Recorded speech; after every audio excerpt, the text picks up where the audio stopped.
আসসালামু আলাইকুম ওয়া রাহমাতুল্লাহি ওয়া বারাকাতুহু।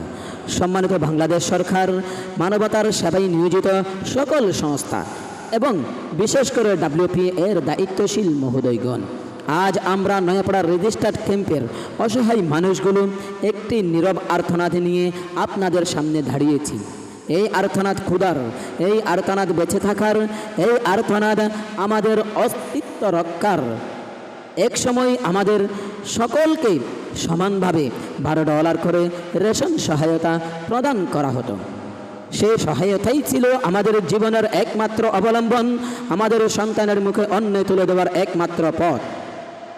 কিন্তু হঠাৎ করে 1 এপ্রিল থেকে একটি নতুন সিদ্ধান্ত, 3টি ক্যাটাগরিতে ভাগ করে দেওয়া হয়েছে আমাদের জীবন, আমাদের ভাগ্য, আমাদের খাদ্য। কেউ পাবে $60, কেউ পাবে $10, কেউ পাবে $12। এইভাবে মানুষকে আলাদা করা হচ্ছে। একই কষ্টের মানুষ, একই দুঃখের মানুষ, তবুও ভিন্ন ভিন্ন মাপ হচ্ছে তাদের জীবন। প্রশ্ন হলো, ক্ষুধা কি ভেদাভেদ বুঝে? দারিদ্র কি ক্যাটাগরি মানে? একটি শিশুর খান্না কি কমে যায় ডলারের অঙ্ক কমলে? সম্মানিত মহোদয়গণ, আমরা বিদ্রোহ করতে আসিনি, আমরা অভিযোগ করতে আসিনি, আমরা এসেছি বিনীত আবেদন নিয়ে।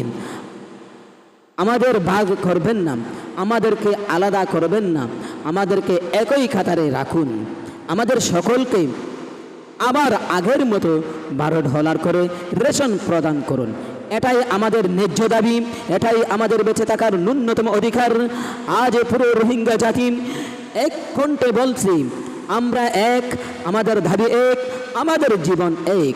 আমরা বিশ্বাস করি মানবতা এখনো বেঁচে আছে, ন্যায় বিচার এখনো প্রতিষ্ঠিত হতে পারে, আর আপনারাই সেই ন্যায়ের পথে দেখবেন।